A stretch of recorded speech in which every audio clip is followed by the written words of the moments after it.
تجدید ایمان کر لیجئے۔ یا اللہ عز و جل، اگر مجھ سے کفر ہو گیا ہو میں اس سے توبہ کرتا ہوں۔ لا الہ الا اللہ محمد الرسول اللہ صلی اللہ تعالی علیہ وآلہ وسلم۔ رمضان کریم کی برکات الحمدللہ ہم حاصل کر رہے ہیں۔ اللہ کریم ماہ مبارک کی خصوصی رحمتیں برکتیں ہم سب کو نصیب فرمائے۔ رمضان المبارک کا 12واں روزہ اور یہ دوسرا عشرہ ہے، عشرہ مغفرت۔ اللہ کریم اس عشرے کے صدقے ہماری بے حساب مغفرت فرمائے، آمین۔ سحری روزے کے لیے شرط نہیں، سحری کے بغیر بھی روزہ ہو سکتا ہے، مگر جان بوجھ کر سحری نہ کرنا یہ مناسب نہیں کہ ایک عظیم سنت سے محرومی ہے۔ اور سحری میں خوب ڈٹ کر کھانا بھی ضروری نہیں، چند کھجوریں اور پانی ہی اگر بنیت سحری استعمال کر لیا جب بھی کافی ہوگا، یعنی سنت کی ادائیگی کا ثواب مل جائے گا۔ حضرت سیدنا انس رضی اللہ تعالی عنہ فرماتے ہیں نبی کریم علیہ السلام نے سحری کے وقت مجھ سے فرمایا میرا روزہ رکھنے کا ارادہ ہے، مجھے کچھ کھلاؤ، تو میں نے کچھ کھجوریں اور ایک برتن میں پانی پیش کیا۔ روزہ دار کے لیے ایک تو سحری کرنا بذات خود سنت، اور کھجور سے سحری کرنا دوسری سنت، کیونکہ اللہ تبارک و تعالی کے حبیب صلی اللہ علیہ وآلہ وسلم نے کھجور سے سحری کرنے کی ترغیب دی ہے۔ چنانچہ سیدنا سعید بن یزید رضی اللہ تعالیٰ عنہ سے مروی ہے، نبی رحمت شفیع امت صلی اللہ علیہ وآلہ وسلم نے ارشاد فرمایا نعم السحور التمر، یعنی کھجور بہترین سحری ہے۔ ایک اور مقام پر ارشاد فرمایا نعم سحر المؤمن التمر، یعنی کھجور مومن کی کیا ہی اچھی سحری ہے۔ حنفیوں کے بہت بڑے عالم حضرت علامہ مولانا علی قاری رحمت اللہ تعالی علیہ فرماتے ہیں بعضوں کے نزدیک ایک سحری کا وقت، بعضوں کے نزدیک سحری کا وقت جو ہے وہ آدھی رات سے شروع ہو جاتا ہے۔ سحری میں تاخیر افضل ہے، جیسا کہ حضرت سیدنا یعلا بن مرہ رضی اللہ تعالیٰ عنہ سے روایت ہے، نبی کریم صلی اللہ علیہ وآلہ وسلم نے فرمایا تین چیزوں کو اللہ رب العزت محبوب رکھتا ہے۔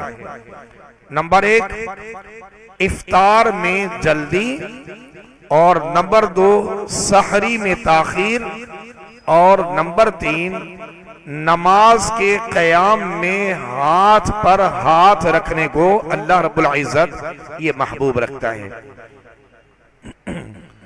لہذا سحری کرنا چاہیے تاکہ اس کی برکات نصیب ہوں، کیونکہ اسے برکت والا کھانا کہا گیا۔ جب بعض لوگ صبح صادق کے بعد فجر کی اذان کے دوران بھی کھاتے پیتے رہتے ہیں، بعض کان لگا کر سنتے ہیں کہ ابھی فلاں مسجد کی اذان ختم نہیں ہوئی، یعنی اس وقت ابھی تو شروع ہوئی ہے، جلدی جلدی کرو پانی پی لو، اذان جاری ہے۔ اچھا بعض کیا کہتے ہیں ابھی تو اس محلے والی مسجد کی اذان ہو رہی ہے، ہماری مسجد کی تھوڑی ہو رہی ہے۔ تو لوگوں نے ایک سوچ بنا لی، ایک ذہن بنا لیا کہ شاید یہ اذان جو ہے یہ روزے کے لیے ہوتی ہے، جبکہ ایسا نہیں ہے۔ اذان کا تعلق جو ہے وہ نماز سے ہے، اذان نماز کے لیے دی جاتی ہے، اذان نماز کے لیے بلاوا ہے، ایک طرح رب کے گھر کی طرف بلایا جاتا ہے، آؤ نماز کی طرف، آؤ بھلائی کی طرف، اللہ کی کبریائی بیان کی جا رہی ہے، شہادت پیش کی جا رہی ہوتی ہے۔ اور اسی لیے کہا گیا کہ جب بھی اذان ہو تو اس کا جواب دینا چاہیے، اور اس کے جواب دینے کی ایک سب سے بڑی جو اس کا فائدہ ہے وہ یہ ہے کہ اللہ نہ کرے کوئی کلمہ ایسا زبان سے نکلا کہ جس سے ایمان جو ہے وہ کمزور پڑ گیا یا ختم ہو گیا، تو یہ کلمات دہرانے کی برکت، 5 وقت پہ صدا بلند ہوتی ہے۔ تو آپ نے ابھی کہا اشہد ان لا الہ الا اللہ، تو گویا یہ ایمان کی تجدید بھی ہو رہی ہے۔ اللہ اکبر اللہ اکبر، اللہ سب سے بڑا، اللہ سب سے بڑا، یعنی یوں سمجھ لیں کہ آذان کا جواب یہ ہے کہ جس طرح مؤذن آذان کے الفاظ کہہ رہا ہے اسی طرح ساتھ میں دہرا لیے جائیں۔ تو اس سے کیا ہوگا کہ اگر کسی عمل کے سبب ایمان میں نقص آیا یا ایمان ختم ہوا تو یہ تجدید ایمان بھی ہے کہ یہاں شہادت بھی پیش کی جا رہی ہے اللہ رب العزت کی وحدانیت کی اور نبی پاک علیہ الصلوۃ والسلام کی رسالت کی، اور پھر نماز کے لیے بلاوا آتا ہے تو بیٹھے بیٹھے آذان کا جواب دے کر بیٹھا نہ رہے، آذان سنی، صدا بلند ہوئی، آؤ نماز کی طرف، حی علی الصلاۃ، آؤ۔ تو یہ کس سے کہا جا رہا ہے؟ یہ مجھ سے، آپ سے، ہر مومن سے، ہر مسلمان سے، اس لیے کہ مسجدیں مردوں کے لیے بنی ہیں، اس کے باوجود یہ آذان سن کر بھی اگر گھر میں نماز پڑھ رہا ہے تو یہ محرومی ہے، اس لیے کہ نماز جو ادا کی، نماز تو ادا ہو گئی، نماز ادا کرنا فرض اور جماعت واجب، تو فرض ادا ہو گئے، جماعت چھوڑنے کا گناہ لازم آئے گا اور اس کے لیے توبہ بھی ضروری۔ تو یہ مسجدیں ہمارے لیے بنی ہیں، تو جب بلاوا آئے تو لبیک اللہم لبیک کہتے ہوئے بندہ مسجد کی طرف چل پڑے۔ ایک تو آذان کا جواب یہ کہ وہ کلمات جس طرح مؤذن صاحب دہرا رہے ہیں، ادا کر رہے ہیں، اسی طرح دہرائے جائیں، اور پھر ساتھ میں آذان کا دوسرا اور اصل اور حقیقی جو جواب ہے وہ یہ ہے کہ آپ اٹھ کر مسجد کی طرف چل پڑیں، یہ جواب ہے۔ ورنہ بہت سے لوگوں کو دیکھا کہ پہلی بات تو یہ کہ آذان ہوتی ہے تو گفتگو ہی ختم نہیں ہوتی، آذان ہو رہی ہوتی ہے تو گفتگو ہی ختم نہیں ہوتی، کام کاج ہی ختم نہیں ہوتے، باتیں ہی ختم نہیں ہوتی، آذان کانوں سے ٹکرا رہی ہے، اس کے باوجود بھی ہم چپ نہیں ہوتے۔ بھئی اللہ کی کس کا نام لیا جا رہا ہے؟ وہ جو مالک کائنات ہے، کس کا نام لیا جا رہا ہے؟ جس رب نے پیدا کیا، کائنات کو بنایا، اسے طرح طرح سے سجایا، ہمیں پیدا فرمایا، اللہ کریم نے ہمیں ایمان کی دولت عطا فرمائی، تو ایمان والا اپنے رب کا نام سن کر چپ نہیں ہوتا، خاموش نہیں ہوتا۔ کتنی بڑی محرومی ہے کہ ہم دین سے کتنا دور ہوتے جا رہے ہیں، جبکہ اللہ کریم کا نام نامی اس میں گرامی سنے تو سر جھکا لے کہ میرا رب کا نام لیا جا رہا ہے، تو فوراً بندے کو چاہیے کہ ادب کے تقاضے جو ہے وہ پیش کیے جائیں، یعنی ادب کے ساتھ اپنے سر کو جھکائے اور جس طرح کے کلمات ادا کیے جا رہے وہ دہراتے رہیں، اول تو خاموش نہیں ہوتے باتیں۔ حالانکہ یہی وجہ ہے کہ الحمدللہ میرے پیر و مرشد قبلہ امیر علیہ سنت بانی دعوت اسلامی حضرت علامہ مولانا محمد الیاس اتار قادری دامت برکاتہم العالیہ نے یہی معاملات یعنی اس دور کے اندر لوگوں کی غفلت کے پیش نظر آپ نے جو ہے اس کام کو شروع کیا کہ آذان سے پہلے یہ اعلان کر دیا جائے کہ بھائی خاموش ہو جاؤ، آذان ہونے والی ہے، خاموشی کے ساتھ توجہ کے ساتھ آذان سنیے، اس کا جواب دیجئے۔ یہ اس لیے ترغیب دلائی جا رہی ہے کہ لوگ اب چپ نہیں ہو رہے، خاموش نہیں ہو رہے۔ وہ بھی تو ایک وقت تھا کہ لوگ جو ہے یوں سمجھ لیں کہ اگر چپل سینے والا اس نے جو ہے اس نے سینہ ابھی شروع کیا کہ اللہ اکبر کی صدا بلند ہوئی تو سوئی نکالتا نہیں تھا، وہیں چھوڑ کے اٹھ جاتا تھا نماز کے لیے۔ وہ بھی تو دور تھا کہ لوہار جو ہے ابھی ہتھوڑا اٹھا کے ضرب لگانے والا ہوتا اور ابھی صدا بلند ہوتی اللہ اکبر تو وہ وہیں چھوڑ دیتا، ضرب نہ لگاتا، چھوڑ دیتا اللہ کے لیے۔ کس کے لیے؟ اللہ رب العزت کی محبت کے لیے، اس کی کبریائی کے لیے، اس کے عشق کے لیے اور اس کے ادب و احترام کے لیے کہ میرا رب کا نام بلند ہو رہا ہے، رب عز و جل کا نام لیا جا رہا ہے۔ تو اپنے کام کاج ساری چیزوں کو ختم کر کے پہلا کام کیا ہوتا تھا؟ جس کام کی طرف بلایا جا رہا ہے، کہاں بلایا جا رہا ہے؟ بھئی اللہ کے گھر کی طرف۔ کس کی طرف سے صدا ہو رہی ہے؟ وہ یا رب کی طرف سے بلاوا آ رہا ہے، رب کی طرف سے بلاوا آ رہا ہے، اور بندہ جو ہے اس کو بلاوا اپنے رب کی طرف سے آئے۔ وہ رب کریم ایسا کہ ایک گناہ میرا ماں پیو ویکھے تو دیوے دیس نکالا، یعنی ایک گناہ اگر میرے ماں باپ کو پتہ چل جائے تو وہ گھر سے نکال دیتے، کہ نکل جا یہاں سے، تو نے تو تذلیل کر دی، عزت ہی خراب کر دی، نکل جا میرے گھر سے، تعلق ختم کر دیتے، قطع تعلق، نکل جا۔ آنکھ کر دیا جاتا ہے کہ تیری وجہ سے میری عزت خراب ہوئی، ایک گناہ میرا ماں پیو ویکھے تو دیوے دیس نکالا، لکھ گناہ میرا مالک ویکھے او پردے پاون والا۔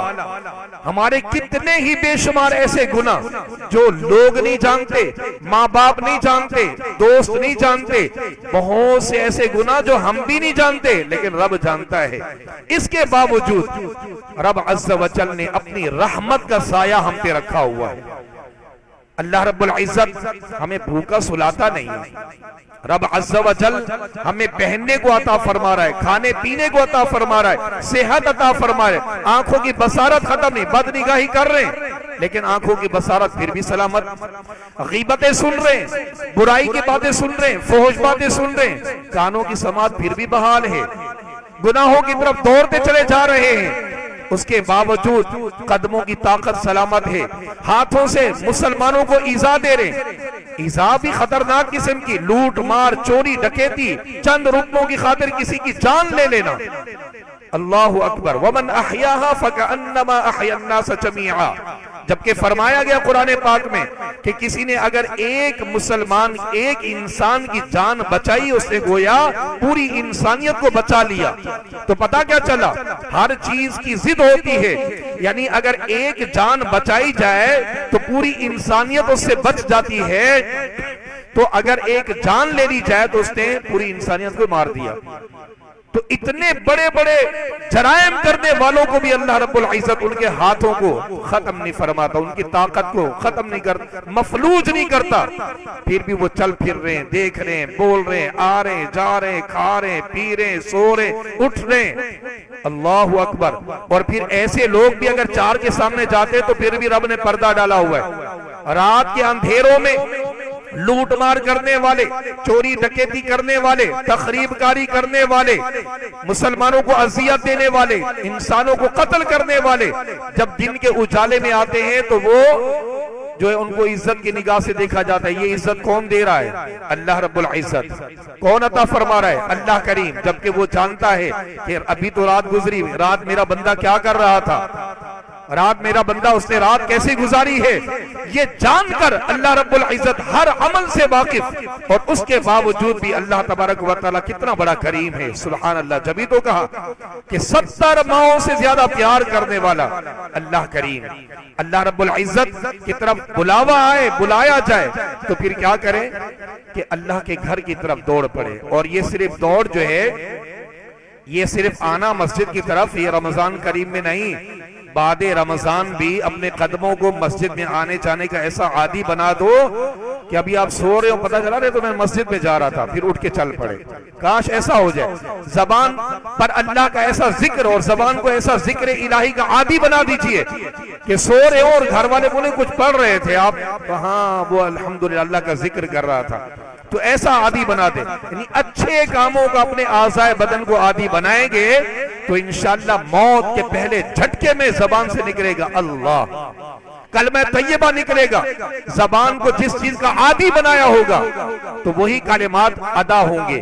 اللہ رب العزت ہمیں عمل کی سعادتیں نصیب فرمائے۔ اور حقیقت بات ہے کہ جس نے اپنے اعضائے بدن کو جس چیز کا عادی بنایا نا، وہ اسی کی عادت اس کو پڑ جاتی ہے۔ کسی نے مجھے کہا کہ ہمارا بھائی جو ہے وہ کنڈکٹری کرتا ہے، اس کے برابر میں ہم نہیں سوتے، اس لیے کہ وہ نیند میں جو ہے تھپڑے مار کے کہہ رہا ہوتا ہے ڈبلے استاد، کیونکہ اس کی سارا دن بیچارہ گاڑی کو کوٹتا ہے، ڈبلے کر رہا ہوتا ہے، تو اس کے برابر میں ہم نہیں سو سکتے۔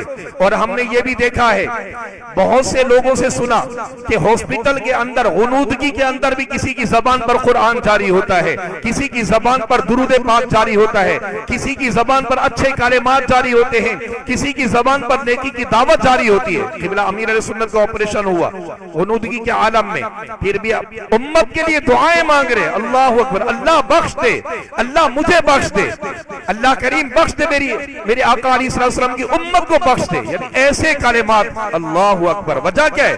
زبان کو اچھے کلمات کا عادی جو بنا لیا تھا، اللہ اکبر۔ اور بہت سو کو دیکھا اسپتالوں کے اندر جان نکل رہی ہے، گالیاں دے رہے، جان نکل رہی ہے، اوٹ پٹانگ ہو رہی ہے، یعنی الٹی سیدھی حرکات ہو رہی ہے. وجہ کیا ہے کہ ہم نے اپنے اعضائے بدن کو اللہ کا مطیع و فرما بردار بنایا نہیں ہے. بھائی زبان کو اللہ کے ذکر کا عادی بنائیے، زبان کو قرآن پاک کی تلاوت کا عادی بنائیے، زبان کو درود پاک پڑھنے کا عادی بنائیے، اپنے ہاتھ کو صدقہ و خیرات، کسی کی مدد کرنے کا عادی بنائیے، کسی کا سہارا بنیے. اسی طرح اپنے قدموں کو نیکی کے راستے پر چلنے کا عادی بنائیے، اپنی آنکھوں کو قرآن پاک کی زیارت کا عادی بنائیے، اپنی آنکھوں کو مسجد کو دیکھ کر اللہ اکبر اللہ کے گھر کی زیارت کرنا بھی اگر نیت ہے تو اس پر بھی اجر ہے نا، تو اس کا عادی بنائیے. اپنے اعضائے بدن پر غور کیجئے کہ کون سا میرا جسم کا ایسا حصہ ہے جو اللہ کی نافرمانی کر رہا ہے، کون سا ایسا حصہ ہے. اللہ معاف فرمائے، بہت سو کو دیکھا کہ گناہ کی جگہ پر بیٹھ کر بھی تسبیح چل رہی ہے، کیونکہ ہاتھ تسبیح کے عادی تھے، قدم عادی نہیں تھے، وہ چلے گئے. نگاہ آنکھیں جو ہے نیکی کی وہ گناہوں سے بچنے کی عادت نہیں تھی، وہ چلے گئے، دیکھ رہے اور تسبیح بھی ہو رہی ہے. ہم آپ سب دیکھ رہے ہوں گے آج کل سوشل میڈیا پہ کیا چیز نہیں ہے. بس اللہ کریم جو ہے یہ جو جسم عطا فرمایا ہے اس کو اسلامی بنانے کی توفیق عطا فرمائے. اس پورے اعضائے بدن کو سر سے لے کر پاؤں تک پورے کے پورا جو ہے وہ اسلام میں داخل ہو جائے. اور قرآن کا یہی تو حکم ہے، ادخلوا فی السلم کافہ، اسلام میں پورے کے پورے داخل ہو جاؤ. اللہ کریم ہمیں اپنی اصلاح کی توفیق عطا فرمائے، نیکیاں کرنے کی توفیق عطا فرمائے. اللہ رب العزت رمضان کریم کی برکتیں حاصل کرنے کی سعادت عطا فرمائے. اس ماہ مبارک کو کچھ ایسا یادگار بنا دیجئے، کچھ اپنے اندر تبدیلی لائیے کہ بعد رمضان کوئی پوچھے آپ سے کہ یہ چینجنگ کیسے. ابھی تو رمضان گزرا، الحمدللہ سوچ بدلی، بس میں نے اپنے آپ کو بدل لی ہے. زندگی ہے کتنی برف کی طرح پگھلی جا رہی ہے، تو بدل لیں اپنے آپ کو، یعنی ایسا بدلیں کہ بعد رمضان لوگ حیران ہو کہ یہ بندہ یہ اچھے عمل کرتا نہیں تھا، اب اچھائیاں ہو رہی ہیں، یہ برائیوں کی طرف جاتا تھا، برائی کی طرف نہیں جا رہا. اس کی گفتگو پر یعنی زبان سے گالم گلوچ ہوتی تھی، اب یہ ہے کہ تسبیح پڑھے جا رہا ہے. اللہ اکبر. ایسا کچھ کر دیجئے، اس رمضان شریف کو یادگار بنائے، اپنے اندر تبدیلی لائیے. انشاءاللہ یہی تبدیلی اللہ رب العزت کے جو ہے بارگاہ میں قرب خاص کا ذریعہ بنے گی، ترقی درجات کا سبب بنے گی. اللہ کریم مجھے اور آپ کو اس تمام باتوں پر عمل پیرا ہونے کی سعادت نصیب فرمائے. آمین بجاہ النبی الامین صلی اللہ علیہ وآلہ وسلم. وآخر دعوانا ان الحمدللہ رب العالمین. الحمدللہ ہماری بخاری مسجد میں یہ جو 3 جمعے رمضان شریف کے باقی رہ گئے ہیں، انشاءاللہ ایک جمعہ تو اپنے وقت پر جو ہو رہا ہے 5 پر، اور دوسرا جمعہ ہماری اسی مسجد میں انشاءاللہ 4 بجے اس کی جماعت قائم کی جائے گی. یہ صرف آسانی کے لیے، اس لیے کچھ نمازی پوچھ رہے تھے کہ بھائی 2 جمعے کرنے کی کیا ضرورت ہے. اگر آپ یہ کہہ رہے ہیں کہ لیٹ تو یہاں اگر 1-5 پہ تو 2:30 بجے وہاں ہے، 1:15 بجے وہاں ہے، 3 بجے وہاں ہے، تو لوگ وہاں چلے جائیں گے. بھائی کسی بھی مسجد کو دیکھ لیں، اب بھری پڑی ہے ماشاءاللہ، رمضان شریف ہے، باہر تک صفیں ہیں، لوگوں کو جگہ نہیں مل رہی. تو اس لیے لوگوں کی آسانی کے لیے، تاکہ جن کے جمعے رہ جانے کا اندیشہ ہے وہ آرام سے آ کے جمعے کی نماز ادا کریں، کسی کا جمعہ نہ چھوٹے. اس نیت کے سبب یہ انتظامیہ نے الحمدللہ اقدام کیا ہے. اس دعوت کو بھی عام کیجئے. اور 3 سال کے بعد ہماری مسجد میں 10 روزہ سنت اعتکاف آخری عشرے کا ہونے جا رہا ہے. جو احباب اعتکاف کرنا چاہتے ہوں وہ بھی ضرور رابطہ فرمائیں. ان اللہ وملائکتہ یصلون علی النبی یا ایہا الذین آمنوا صلوا علیہ وسلموا تسلیما. اللهم صل على سيدنا ومولانا محمد معدن الجود والكرم وآله وبارك وسلم. سبحان ربك رب العزة عما يصفون وسلام على المرسلين والحمد لله رب العالمين.